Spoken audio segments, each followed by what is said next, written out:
अभी हमारी शादी को कुछ ही समय हुआ है और हमें प्रेगनेंसी नहीं चाहिए।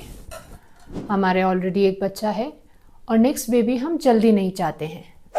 हमारी फैमिली कंप्लीट हो चुकी है और हमें आगे और बच्चे नहीं चाहिए। अगर इस तरह के सवाल आपके मन में भी हैं तो ये वीडियो आपके लिए है। नमस्ते, मेरा नाम है डॉक्टर सपना कासवान, ऑब्स्टेट्रिशियन एंड गायनेकोलॉजिस्ट, और हम आज बात करेंगे कॉन्ट्रासेप्टिव मेथड्स पे। वो मेथड्स जिनका इस्तेमाल करके आप प्रेगनेंसी को अवॉइड कर सकते हैं, और अगर आप कंसीव नहीं करना चाहते हैं तो जिन मेथड्स का इस्तेमाल किया जाता है उन्हें कॉन्ट्रासेप्टिव मेथड्स कहते हैं।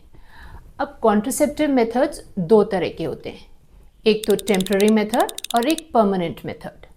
टेम्पररी मेथड वो मेथड होता है जो कुछ ड्यूरेशन के लिए इस्तेमाल किया जाता है, जैसे कुछ महीनों के लिए या कुछ साल के लिए। अब हमारे टेम्पररी मेथड्स में से कौन कौन से मेथड आते हैं? सबसे पहले जो आता है वो है नेचुरल मेथड। वो मेथड जिसमें आप किसी चीज़ का इस्तेमाल नहीं करते हैं पर आप प्रेगनेंसी को अवॉइड कर सकते हैं। नेचुरल मेथड के अंदर आता है कैलेंडर मेथड या पुल आउट मेथड। हम ये जानते हैं कि फीमेल का जो मंथली साइकिल होते हैं उसमें कुछ ऐसे दिन होते हैं जिसमें प्रेगनेंसी लगने की चांसेस सबसे ज़्यादा होती है। इसे फर्टाइल विंडो कहते हैं।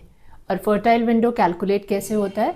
अगर साइकिल्स रेगुलर हैं तो पीरियड्स के फर्स्ट डे को फर्स्ट डे मान के 12वें से 18वें दिन के बीच में अगर आप कोशिश करते हैं तो प्रेगनेंसी के चांसेस ज़्यादा होते हैं। तो नेचुरल मेथड में ये किया जाता है कि आप फर्टाइल विंडो को अवॉइड करके इंटरकोर्स करें।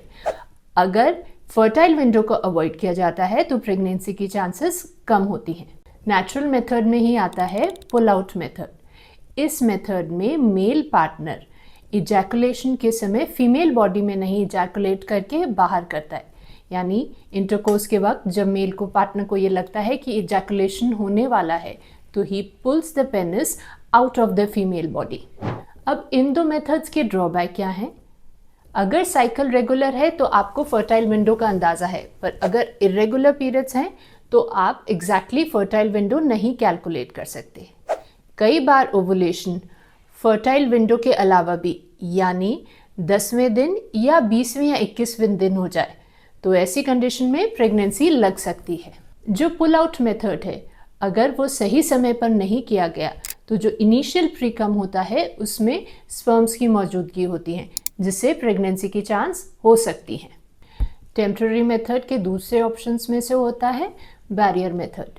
इसमें आते हैं मेल कॉन्डोम्स या फीमेल कॉन्डोम्स।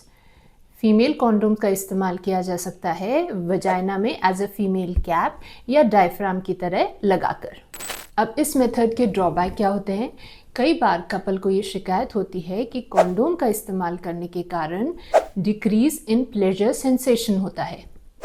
कई बार लेटेक्स से एलर्जी होती है तो भी कॉन्डोम का इस्तेमाल नहीं किया जा सकता है। इंटरकोर्स के दौरान कॉन्डोम के रप्चर होने की भी चांसेस होती हैं। इसी के कारण बैरियर मेथड्स की जो फेलियर रेट होती है वो काफ़ी हाई होती है। अब इसके अलावा अपने पास तीसरे ऑप्शंस में क्या आया? Hormonal pills. इन्हें ओरल कॉन्ट्रासेप्टिव पिल्स भी कहते हैं। ये अक्सर ईस्ट्रोजन और प्रोजेस्टेरोन हार्मोन के कॉम्बिनेशन से बनती हैं। ये 21 दिन या 24 दिन की टैबलेट्स होती हैं। इन्हें फीमेल्स अपने पीरियड के तीसरे दिन से ले सकती हैं। बस इसमें खास ध्यान ये रखना होता है कि इसे एक फिक्स टाइम पीरियड पर ही लेना होता है। अगर किसी कारण से टैबलेट भूल जाएं तो बीच में ब्रेक थ्रू ब्लीडिंग हो सकती है। हार्मोनल टैबलेट्स के ड्रॉबैक्स क्या हुए? एक तो इन्हें रेगुलर लेनी होती है, भूल नहीं सकते। ये टैबलेट्स उस कंडीशंस में कॉन्ट्राइंडिकेटेड होती हैं अगर फीमेल्स को डायबिटीज़ है, हाइपरटेंशन है, कोई हार्ट डिजीज़ है या लिवर डिजीज़ है।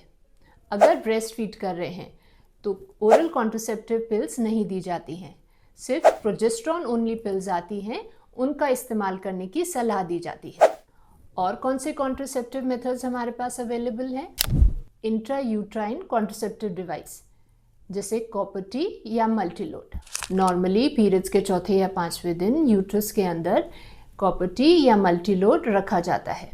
ये एक ऐसा कॉन्ट्रासेप्टिव मेथड है जिसके बारे में सबसे ज़्यादा मिथ होते हैं। अब इसके फ़ायदे क्या होते हैं?